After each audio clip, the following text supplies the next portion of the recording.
वर्षभराच्या साठवणीच्या मसाल्यामध्ये जर कांदा वापरला तर भाजी आमटे खरंच आमते का? नमस्कार, मी ऋतुजा. 7 days 7 क्वेश्चन सिरीजचा हा चौथा प्रश्न. वर्षभराच्या साठवणीच्या मसाल्यामध्ये कोणता कांदा वापरावा, किती प्रमाणात वापरावा आणि तो वापरावा की नाही, हा प्रश्न जर तुम्हाला पडत असेल तर ऐका. नंबर 1, कोणता कांदा वापरावा? जास्तीत जास्त लोक कांदा लसूण मसाला चटणी बनवताना पांढरा कांदा प्रेफर करतात आणि काही जण लाल कांदाही वापरतात. पांढऱ्या कांद्यामुळे जरा अधिक चव येते म्हणून पांढरा कांदा पहिल्यांदा प्रेफर केला जातो. तर तुम्ही तुमच्या चॉईसनुसार पांढरा कांदा किंवा लाल कांदा दोन्हीही वापरू शकता. तर कांद्याचे प्रमाण हे किती असावे? 1 किलो मिरचीसाठी अर्धा किलो कांदा हे स्टँडर्ड प्रमाण आहे. आणि जसं की मी मागच्या व्हिडिओमध्ये मिठाचं प्रमाण सांगितलं होतं, अगदी त्याच पद्धतीने कांद्याचं प्रमाण देखील ज्याच्या त्याच्या भागानुसार आणि हवामानानुसार डिपेंड करतं.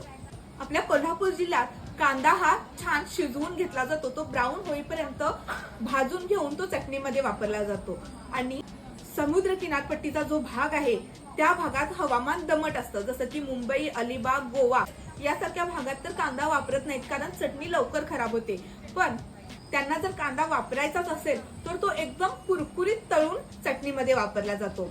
त्यामुळे कांद्याचे प्रमाण आणि भाजण्याची पद्धत ही ज्याच्या त्याच्या भागानुसार हवामानानुसार डिपेंड करते आणि त्या पद्धतीने कस्टमर आपल्याकडून कांदा लसूण मसाला चटणी बनवून घेतात. आणि नंबर 3, चटणीमध्ये कांदा वापरल्यावर भाजी आमटे असा काही लोकांचा समज आहे, म्हणून ते चटणीमध्ये कांदाच वापरत नाहीत. पण कसं आहे, ज्याची त्याची चॉईस आहे. शेवटी कांदा तो व्यवस्थित प्रॉपर ब्राऊन होईपर्यंत तेलामध्ये भाजून घेतला की चटणी अजिबात खराब होत नाही. 1 वर्ष चटणीला काही सुद्धा होत नाही. पण तो कच्चा भाजला गेला तर चटणीही लवकर खराब होते आणि तुमची भाजी आमटी सुद्धा आंबते. कांदा घातल्यामुळे चटणी खराब होते, कांदा घातल्यामुळे भाजी आमटे हा निव्वळ गैरसमज आहे. पण कांदा घालताना एकच काळजी घ्यावी, कांदा एकदम ब्राऊन होईपर्यंत छान भाजला गेला पाहिजे. ही माहिती तुम्हाला कशी वाटली आणि तुम्ही चटणीमध्ये कांदा वापरता की नाही हे आम्हाला कमेंट बॉक्समध्ये नक्की कळवा. डंकावर कुटून बनवलेली अस्सल कोल्हापुरी तयार कांदा लसूण मसाला चटणी तुम्हाला ऑर्डर करायची असेल तर तुषारमसाले.com आणि Amazon वरून तुम्ही नक्की ऑर्डर करू शकता. किंवा खाली दिलेल्या नंबरवरती कॉन्टॅक्ट करून तुम्ही तुमच्या ऑर्डरनुसार, तुमच्या प्रमाणानुसार मसाला चटणी देखील बनवून घेऊ शकता.